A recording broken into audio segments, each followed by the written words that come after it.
Shanti, Namaste Ji. Once upon a yogi time, there was a little yogi walking down a road, and he heard, ouch, ouch, ooh, ow, ooh, ow, ooh, ow, ooh, ouch, coming from the woods.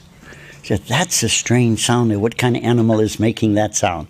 So he's following the sound. He's following and finally comes to a clearing, and there's a man grabbing a hold of a thorn bush and going, oh, and bleeding all over, of course. Oh, ouch! Help me, help me, help me. And so the yogi said, I am sure I am having methodology. Acha.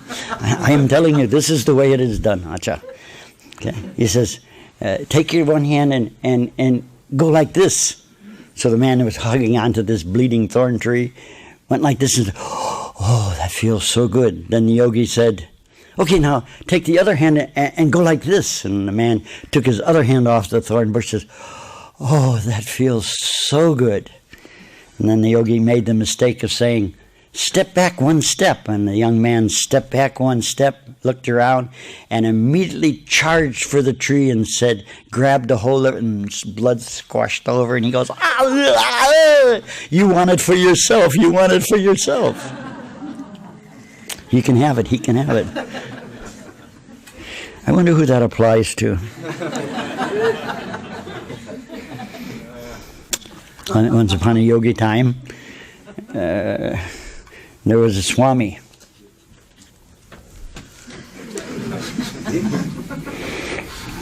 He was high Swami.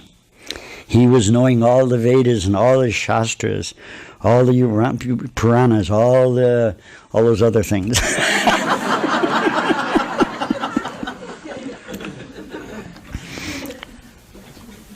And he's hearing this sound, strange sound. He kept hearing the sound, and finally he went over and asked somebody, what is that? And the man said, that's a little yogi over on the island there. He said, doesn't he know when you acetate your pericular states and articulate your superficial sentimentalities, you should beware of planetudinous arms? No, master, I am ignorant fisherman. All I am having is boat. You should be giving me boat. He's giving the boat. He's rowing the high Swami over. He's finding the sound. He's finding the Swami who's sitting there saying, oh. Swami's looking down at him and saying, my child, what are you doing? I am chanting holy mantra. Oh, this is not how mantra is chanting. I am telling you, this is how it is to be done. Oh, I am so thank you for, okay? The Swami leaves feeling very proud that he has saved another soul from ignorance. He's getting in the boat. He's being rowed back to the mainland. And all of a sudden he hears this splash, splash, splash, splash. And he looks up and here's this little yogi running on top of the water. He catches up with him, he stops, floating on the water, and says, Master, I am sorry. Could you tell me the correct pronunciation of the holy word again? He's looking at him, levitating on the water, and he says, it's arm.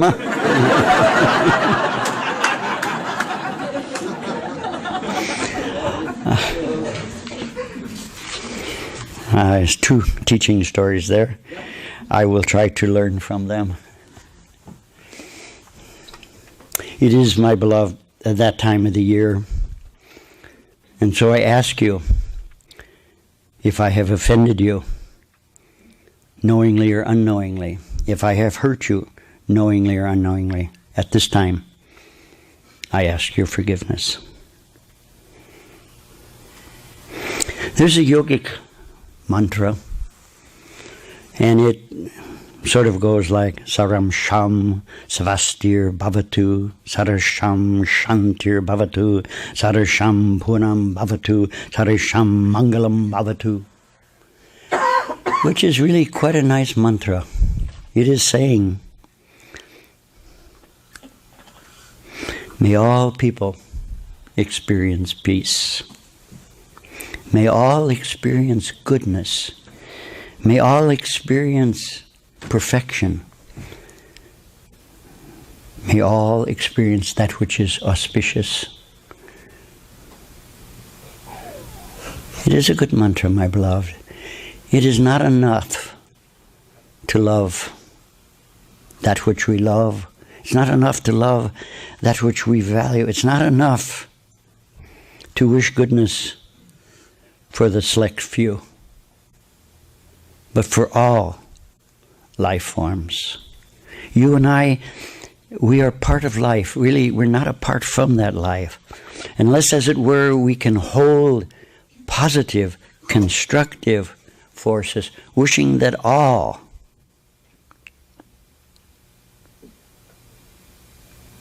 find that goodness, taste of that goodness, that all will find that peace, taste of that goodness, that all will find their perfection and the perfection that is life itself, that all, that everyone, that everything shall taste of that which is auspicious and never forget.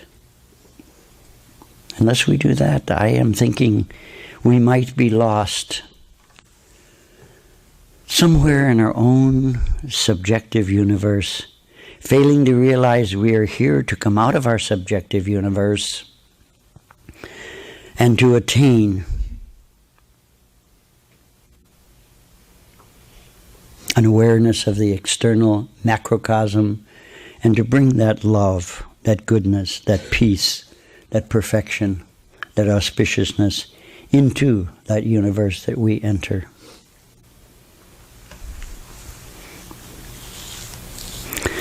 We are the progeny of the life divine. This life, and thus your being, has constructive energies, and those correct constructive energies should be used constructively. May that which is positive release upon each and every one of us positive energies, and may they always manifest in and through us. May we have our minds and bodies blessed. May our minds and bodies forever reflect the harmony and wisdom that is the life divine. When we work, may wisdom manifest.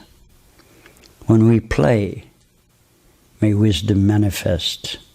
And when we eat, may pure energy nourish all the cells of our body and all the petals of our mind. And when our body sleeps, may deep peace refresh us.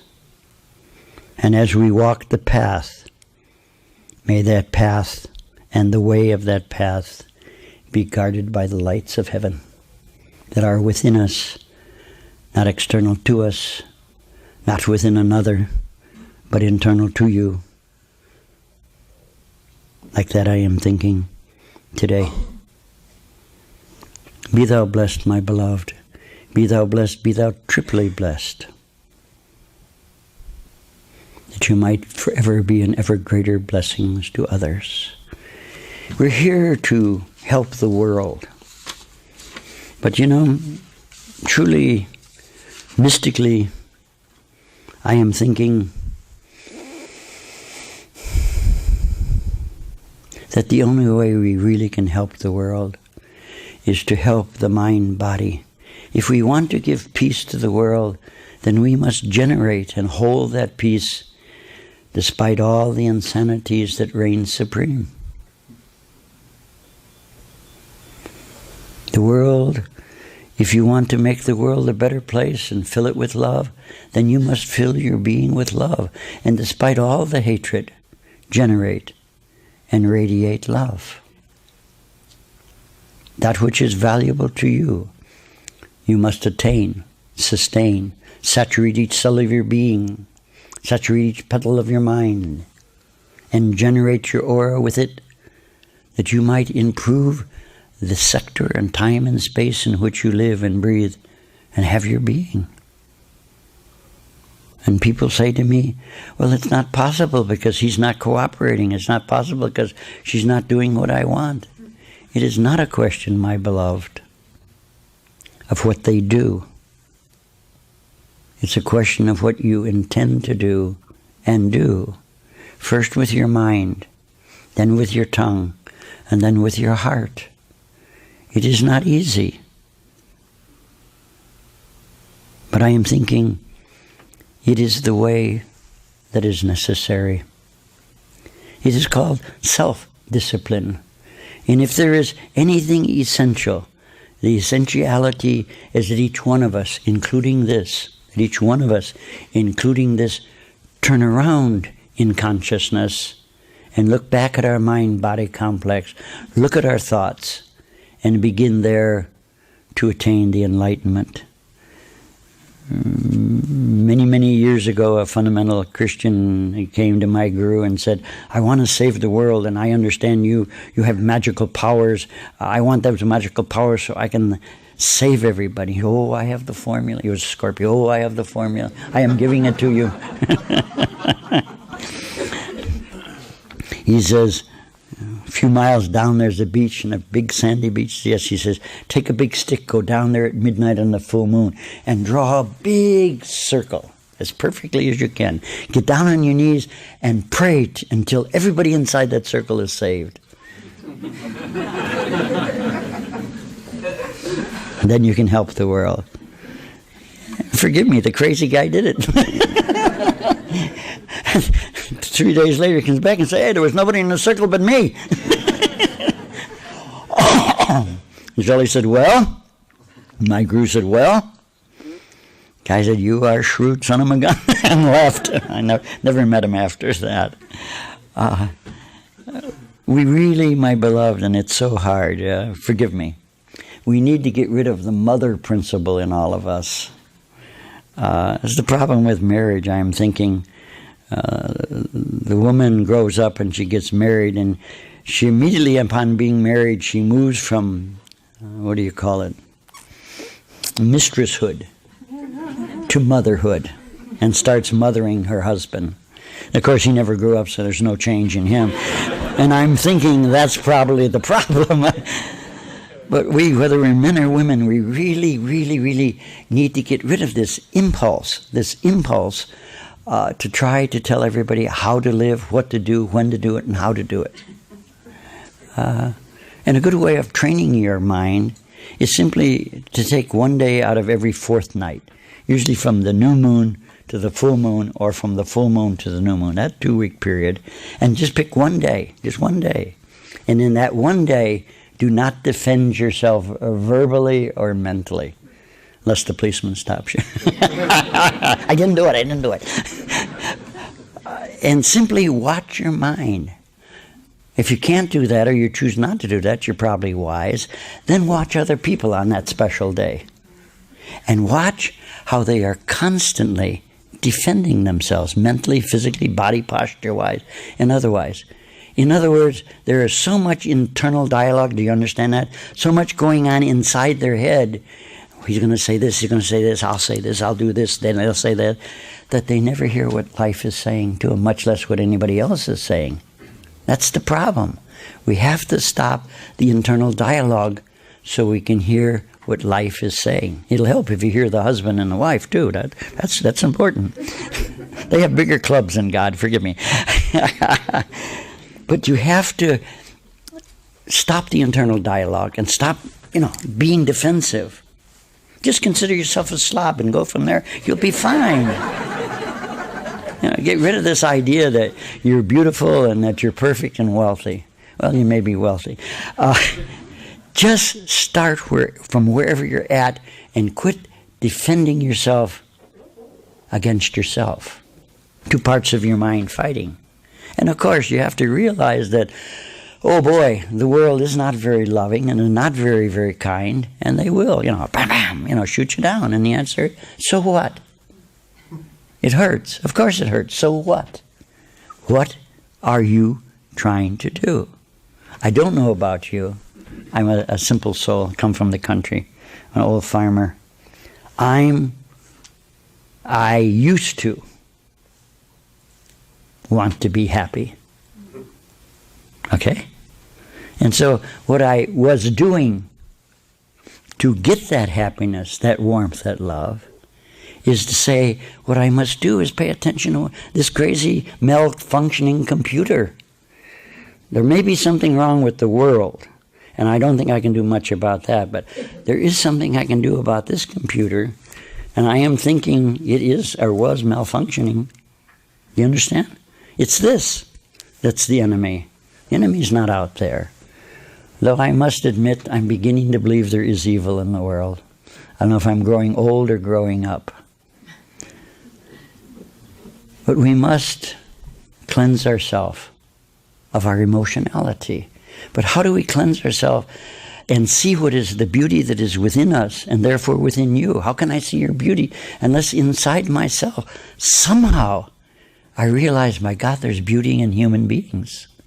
If I'm thinking, my God, there's nothing here, bitch, mon, crab, how can I reach out and see what is there, that beauty? And so this stopping to be so darn defensive is the first step. Now you can hear the boss. You get a raise, you get a promotion. Now you hear the spouse. Now you get peace and quiet. Now maybe you hear the guru, and he'll tell you, she will tell you where to go, what to do, what not to do. You don't have to listen. But if you get quiet enough, you'll hear your heart song. And you'll recognize within you are force fields of mother and of father. Maybe good, maybe bad. Force fields of teachers.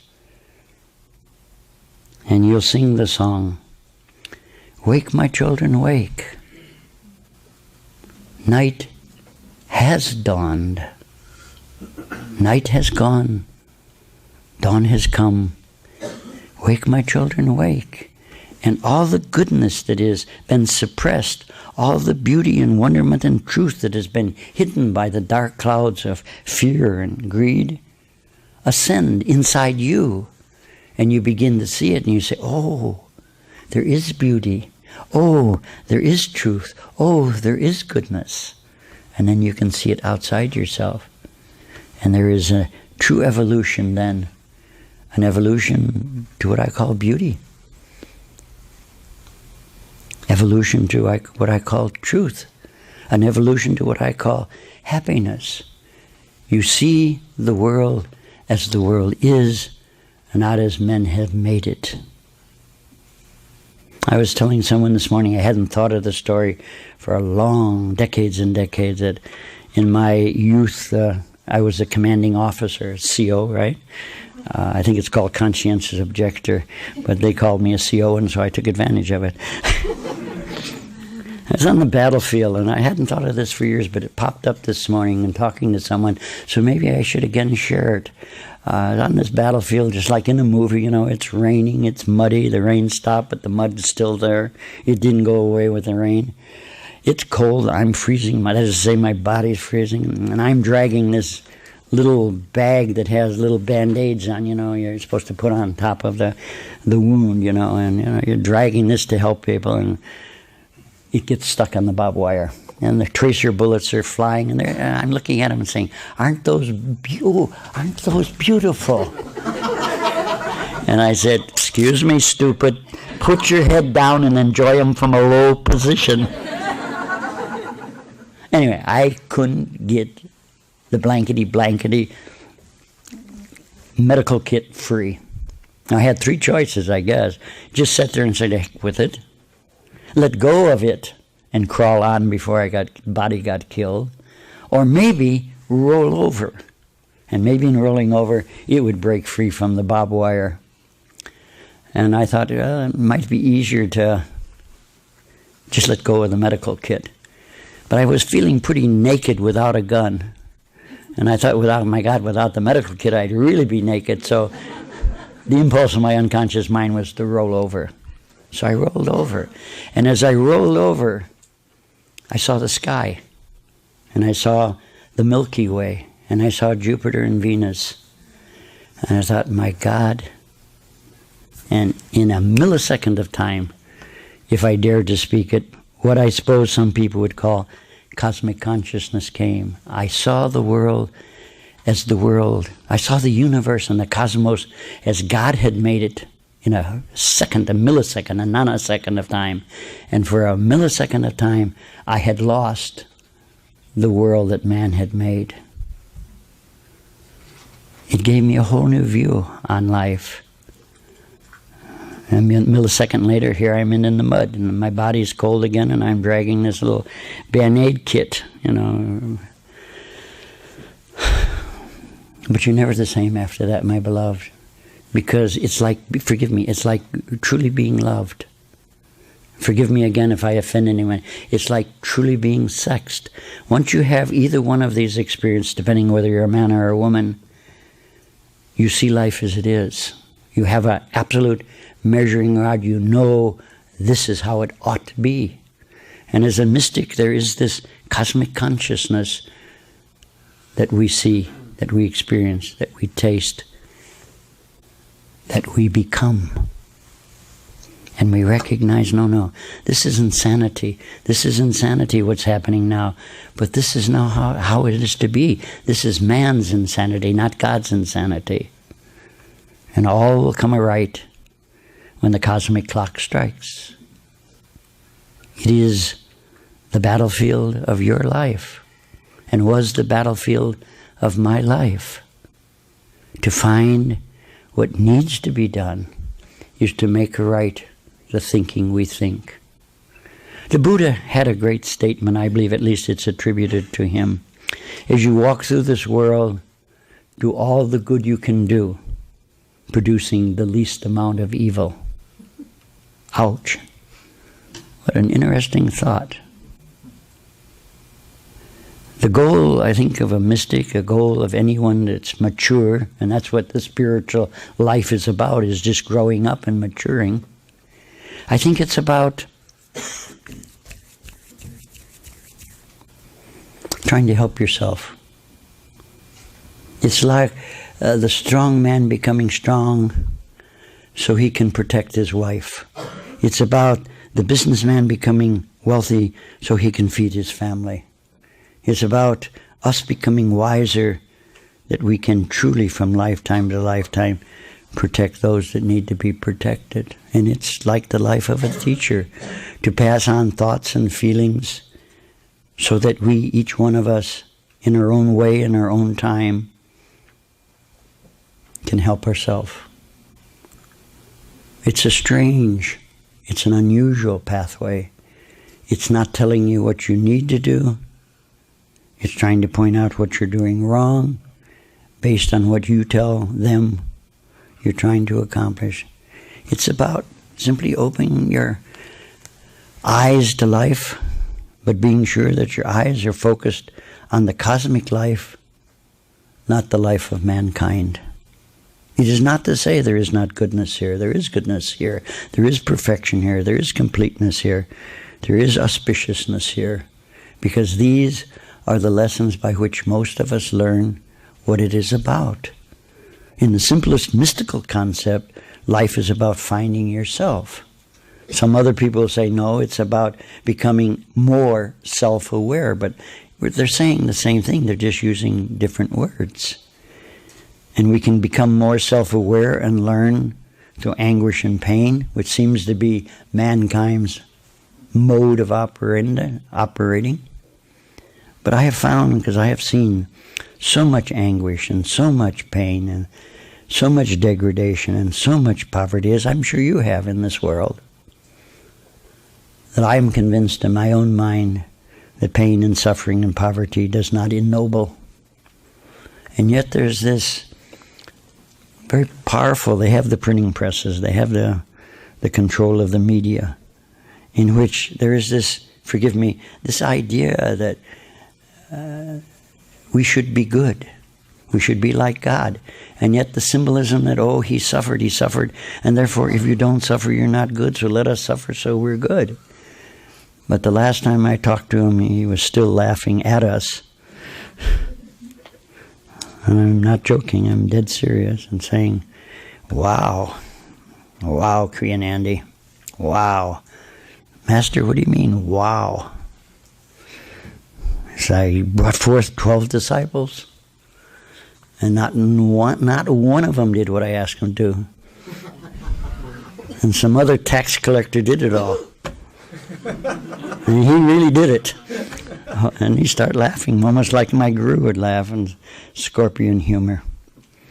My beloved, and I am not joking, The last time I saw God, and I'm not talking symbolically now, it's something I usually do not say, the last time, face to face, he was smiling and laughing. He is not a God of vengeance. He's not a God of anger. He's not a judgmental God. But the God that I was taught as a child, church God I call it, is not what is up there. And I saying again probably what I shouldn't say. One of the first meetings face to face with my guru in this lifetime, before I had expressed this experience to him, he was talking. I asked him, "Did you ever see God?" He said, "Oh yes." And without asking, he started expressing and explaining. He said, "Oh yes, I was sitting there and I was really teed off, Kriya and Andy. I was really, really upset. Looking around and this world is really a mess, and I was really mad at God for allowing all this to happen." He said, "I drew my sword and I charged up into heaven. And I charged up and broke through the gates of heaven and charged to the throne of God." He said, "But the closer and closer I got to the throne of God, the weaker and weaker my hand got. And before I knew it, I was naked without the sword and approaching the throne of God. And I looked up." And he said, "What I saw is not what the scriptures have told me. What men say is God is not that which I touched.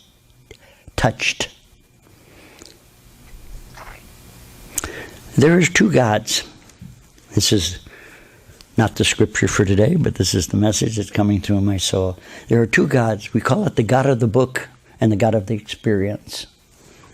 The God of the book is, you get a book and you pick up the book, and the book says, God's old, God's angry, God's a man. That's the God of the book. And then you get preachers, and they get up and they tell you what the book tells you it means. It's like you take 88 books or 66 books, whatever it is, and you say, John 7:33, you take one paragraph and you spend your life talking about the one paragraph. What about all the other chapters and verses and books? It is in itself. You cannot pull out a sentence from the dialogue between you and your beloved and say this is what it's all about. It's the whole thing, and it is also the feeling. But these preachers, these teachers, are teaching the God of the book. And what they're doing and their function is to interpret the God of the book as what these words mean. Old-time religion, my mother would call it. But there is and has always been, there has been and always will be, what we call mystics. And their God, if you can use that word, is not the God of the book. It's the God of their personal experience. It's the mystical experience. Okay? And now you have the mystical experience. It's a satori, it's a nirvana, it's a samadhi, it's a cosmic consciousness in which you see directly your own nature as part of the existence, not apart from the existence, as a part of life, not apart from life, as part of God, not apart from God. And it is no longer a question of interpreting. It's a question, forgive me, of the power of that direct experience, which is the love for the bhakti yoga, the wisdom for the yogi of wisdom, and so forth. But religions tend to say, no, you can't do that. You can only know God through the book. But if you ask the Muslims, they will say it's Al-Quran.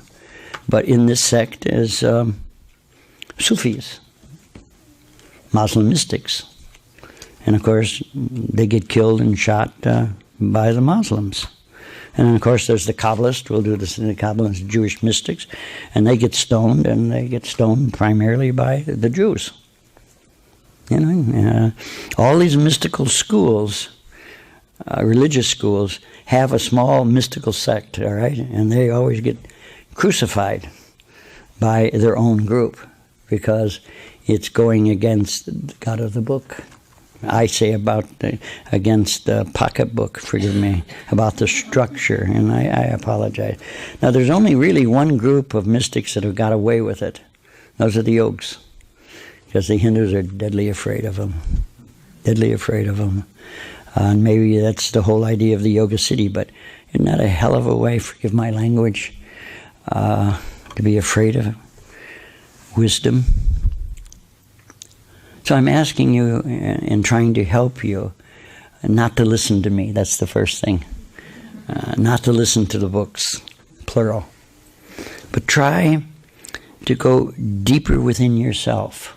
Try to pull in, whether you want to call it trying to meditate or meditating, to pull into yourself this evening and maybe for the next week or two. And what you'll run into is a bunch of garbage. Garbage, if you want me to use the word, a bunch of garbage. It's mother, it's father, those happy people. Mystically, I call these shadow mother, shadow father, shadow guru.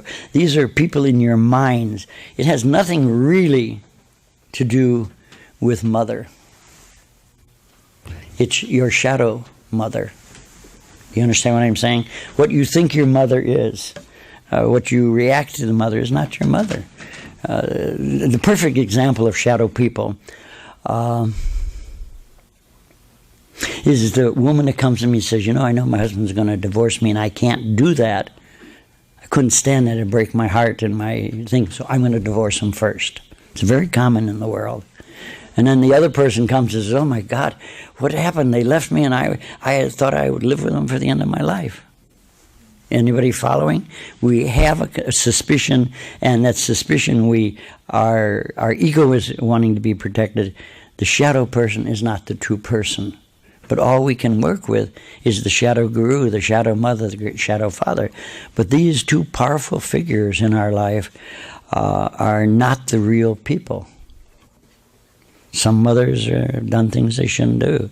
Some fathers have done things they shouldn't do. And I'm sure there are many gurus that have done things that they shouldn't do. As people, we are imperfect, and as soon as we get perfect, we get to leave. Reminds me of the Leo that was telling Shelley back in the 40s how perfect he was, and I was thinking, wow, I've never seen such a bombastic ego in my life. I wish I had that. But anyway, Shelley finally got the message. He says, George, be careful now. And George says, what? He says, now be careful.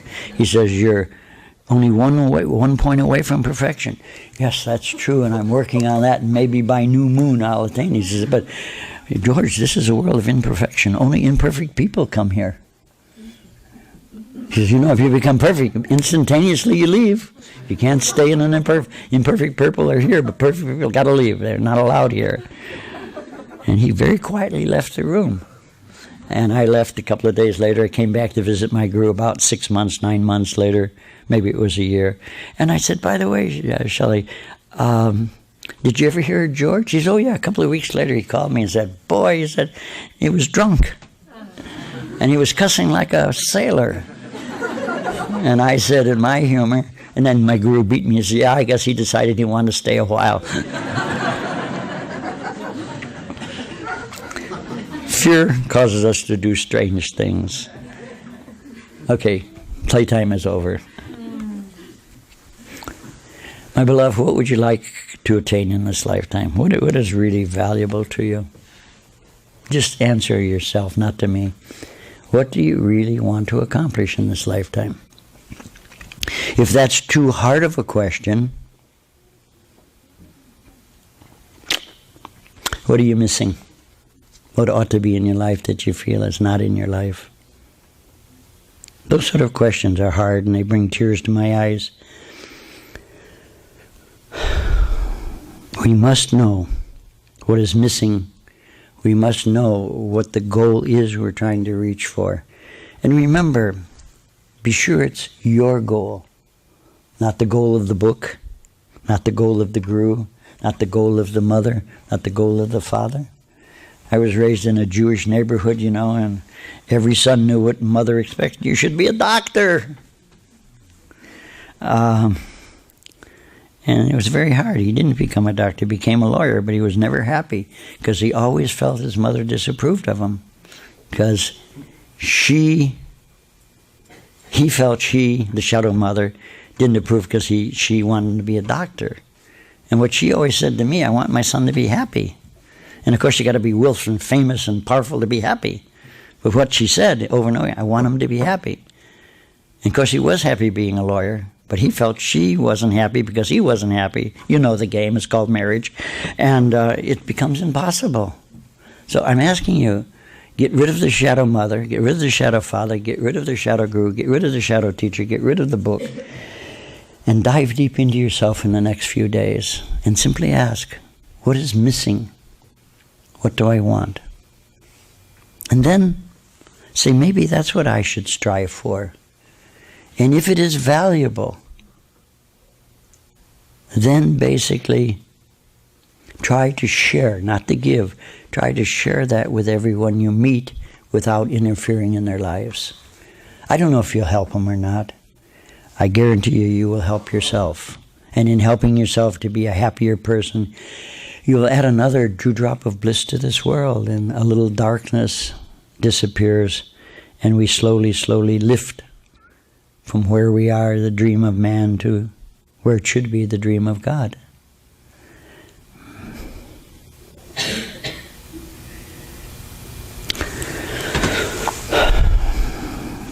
O great Spirit,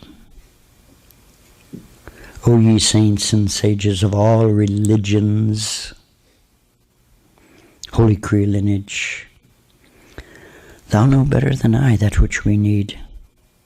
It is for that I meditate and pray. O saints and sages of all religions, Holy Kriya lineage, O great Spirit, Thou surely know better than I that which I need.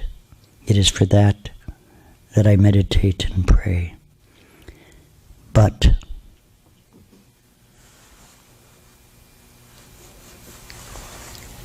fill in the last line.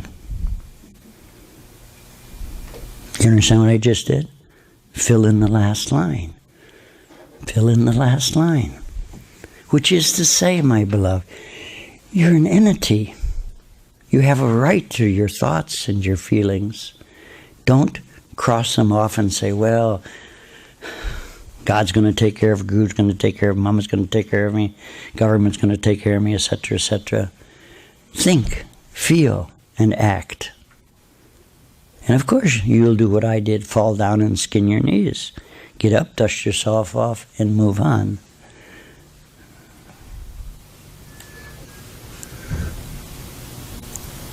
It will become clear what we need. Some of us need love. Some of us need reaffirmation of our value. Some of us need wisdom. Some of us need wealth. Some of us need security. These are things that exist deep within you. And as you or I dive deep into ourselves, we bump into mother and father, shadow father, shadow book, shadow teaching. And we have to get past those things that cause the emotionalities, the feeling we weren't treated right, we weren't this and that. And the answer is no. Start from where you are. Wherever you are at this point is your karma, which you and I have worked really, really hard to get into this mess. And the answer is, let us begin to get out of it first by releasing everyone. Forgive me for any pain that I may have caused you. I ask your forgiveness. And it doesn't matter whether there's mothers on this side or on the other side, or fathers on this side or on the other side. It doesn't matter. Your enemies on this side and this. It doesn't matter. They are, my beloved, within you for you, and you within me for me. And this whole idea of meditation, this whole idea of the attainment of the awareness, of self-awareness, is the realization that the force fields that are within us, shadow mother, shadow father, etc., these must be brought to peace so that this internal dialogue, this eternal emotionality ceases, and we can see beyond our civilization, beyond our family, beyond our culture, and even obviously beyond ourselves. I call it, and have called it for many decades, the unobstructed mind.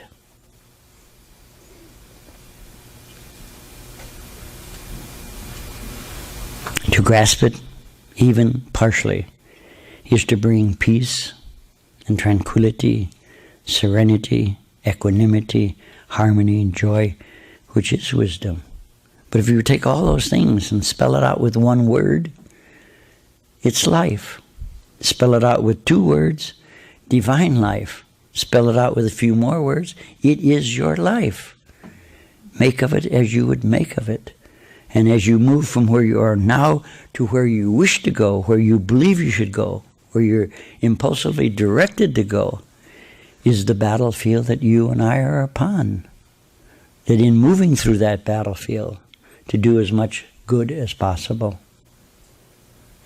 Now I know the books sometimes say that if you're good, nothing bad will happen to you, but it should be obvious that that isn't true. Good men, good women die. Good women, bad women get sick. The battlefield is not the events. It's the goal and the attainment of that goal, to move from here to that goal. And in moving from here to that goal, do as much good as you can.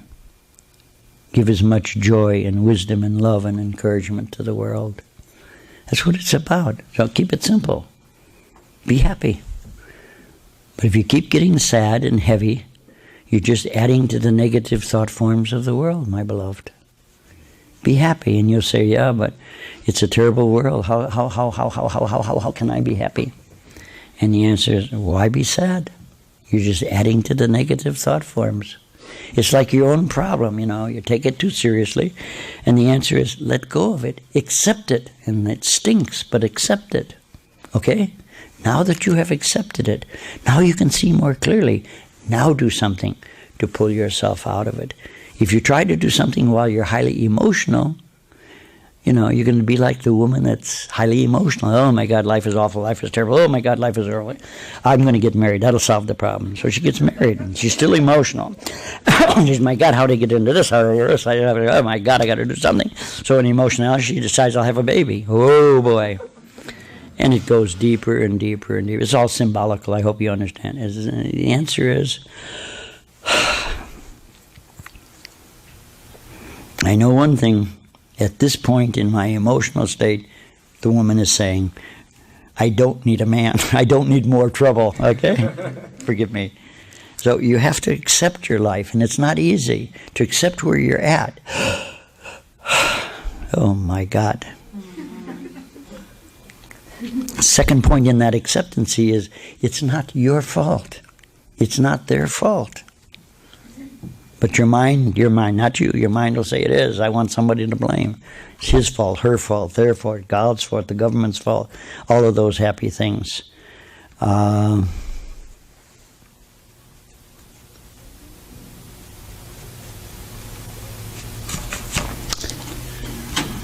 go. It's not their fault. And my beloved, it really is not your fault either. That's so vital. If you can forgive them and let go and say it's not their fault, if you truly can succeed your mind in doing that, having your mind do that, automatically your mind will say it's not my fault either. But to say it's not my fault, but it's your fault, then you're in trouble because you have not let go. And you're going to do like the woman that decides to make all these changes to get out of her problem, and she just gets deeper into what I call the quicksand of existence. Be happy, accept, and then with great wisdom and insight, improve your life. And as you do that, you will improve the lives of those around you. Keep it simple. Make it fun. It is not to say laugh at the pain of people or the problems that exist. They are real. And they do hurt, and people are bleeding, and people are dying, and people are greedy. It is the bringers of their bad karma. That is why they have come into this world. My beloved, do not be the bringer of another person's bad karma. Create merit in your life. Create goodness in your life so that there will not need to be a person, the bringer of bad karma, to fulfill your bad karma. And you, as you walk through this world from here to there, be the bringer of good karma, even of karma that they do not deserve or unaware exists. We need to think a new thought. And saying it again because I'm an old man, it's like my beautiful mother, who was basically a fundamental Christian for many years. And one day she was asking me what I was studying, and I said, well, I'm studying reincarnation. And she said, what's that? And I explained it to her. And she said, oh my God, don't tell me, Kriya, don't tell me that's true. Please, and she was begging me, please don't tell me that's true. I could not possibly live another life, and this one is all I can handle. And you had 8 stepchildren, you'd say more than that.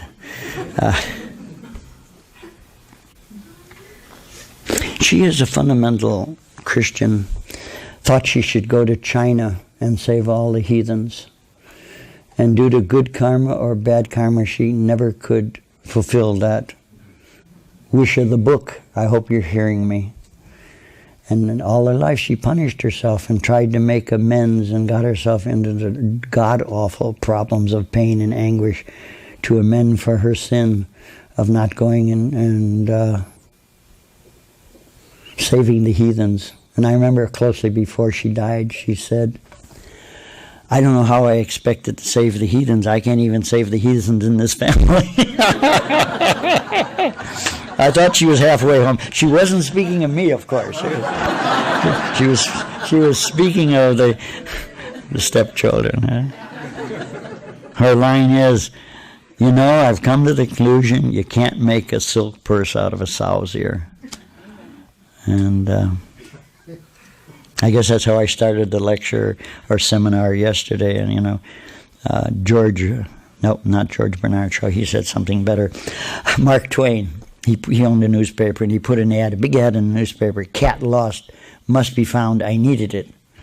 I have lost my cat, it's special black, you can never see it in the dark, and it's so dark, special black, that you need a special light to see it. I really want my cat back, please reply, Mark Twain.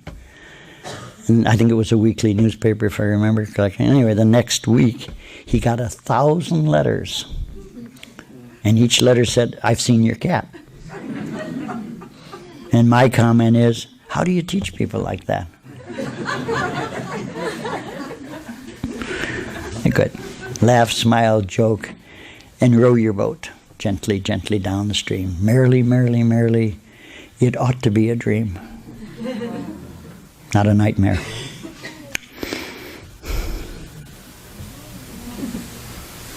I don't know what else to tell you, my beloved. I love you. I've run out of words. I've run out of time.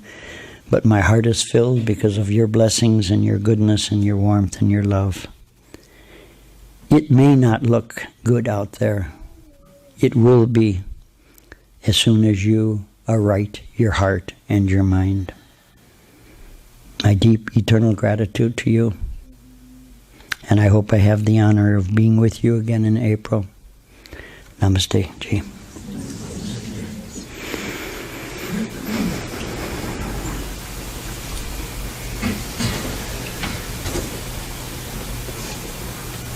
I do love thee.